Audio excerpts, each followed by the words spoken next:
प्रियंका। शंखनाथ हिंदी समाचार में आपका स्वागत है। आइए नजर डालते हैं आज की सुर्खियों पर। उमरखेड़ विधानसभा क्षेत्र अनुसूचित जाति के लिए आरक्षित है। इस क्षेत्र का नेतृत्व भाजपा विधायक नामदेव ससाड़े कर रहे हैं। इस क्षेत्र में पार्टी के अन्य इच्छुकों ने भी अपनी दावेदारी पेश की है। 2019 के चुनाव में विधायक राजेंद्र नजरधने को उम्मीदवारी से वंचित कर दिया था। इस बार राजेंद्र नजरधने ने पार्टी से टिकट मिलने पर चुनाव लड़ने की इच्छा व्यक्त की है। वहीं विधायक नामदेव ससाड़े ने विधानसभा क्षेत्र में कई विकास कार्य किए होने का दावा किया है और कहा है कि विपक्ष ने उन पर आरोप लगाए हैं। इसके अलावा भाजपा के पदाधिकारी भाविक भगत भी उम्मीदवार होने के इच्छुक हैं और उन्होंने इस क्षेत्र में संगठन निर्माण शुरू कर दी है। भगत का दावा है कि उन्होंने अस्पताल के क्षेत्र में काम किया है।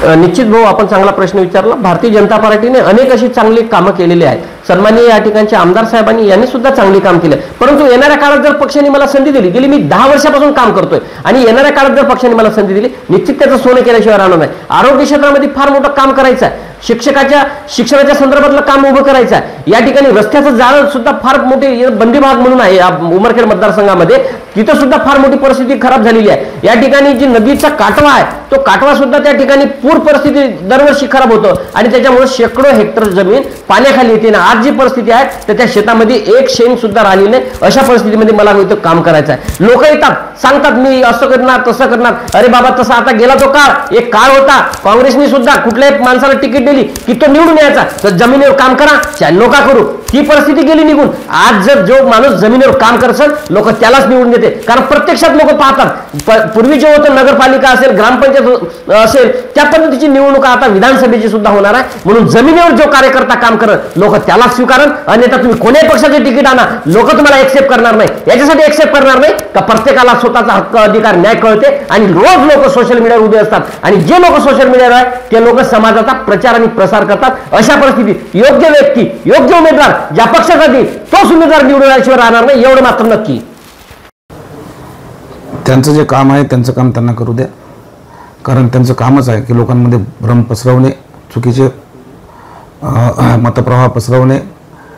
कारण आजपर्यंत त्यांनी डॉक्टर बाबासाहेब आंबेडकरचा त्यांनी अपमान केला, त्यापेक्षा ही मंडळी वेगळी काय करणार आहे। कारण आपण बघितलं की साधारणतः अमेरिकेत जाऊन राहुलजींनी सांगितलं की आता आम्ही आरक्षण या ठिकाणी बदलणार आहोत, कारण त्यांची वृत्ती तशा प्रकारची आहे। त्यांच्या पोटात जे असते ते बाहेर किंवा ना किंवा ते ओठावर येते। त्यामुळं ते किती जरी या ठिकाणी बोलत असतील की आम्ही या ठिकाणी काम करत नाही, आमचं काम जे आहे हे कामाच या ठिकाणी बोलते। त्यामुळं मागच्या ज्या 2 वर्षात कालखंडामध्ये मी माझ्या मतदारसंघातील सगळा संपूर्ण विकास या ठिकाणी करण्याचा प्रयत्न केला। मग मतखानातील रस्ते असो, मतखानातील गंगा पाण्याचा प्रश्न असो, का जंगल भागातील रस्ते असो, का संपूर्ण विजेचा प्रश्न असो, ह्या सगळ्या गोष्टी उमरखेड आणि महागाव तालुक्यामध्ये मी अतिशय समतोल राखून या ठिकाणी विकास केला। माझा तालुका, उमरखेड तालुका आणि महागाव तालुका अशा कुठल्याही प्रकारचा मी त्या ठिकाणी भेदभाव केला नाही, उलट महागाव तालुक्यात मी जास्त कामं केली। त्यामुळं विरोधक ज्या ठिकाणी बोलतात ते निश्चितच तो त्यांचा पार्ट आहे, त्यांना बोलू द्या, आपण त्यांना विकास कामातून उत्तर देऊ या ठिकाणी। ही गोष्ट खरी आहे की राखीव मतदारसंघ म्हणून उंबरखेड महागाव विधानसभेतील लोकांच्या अपेक्षा असणं साहजिक आहे।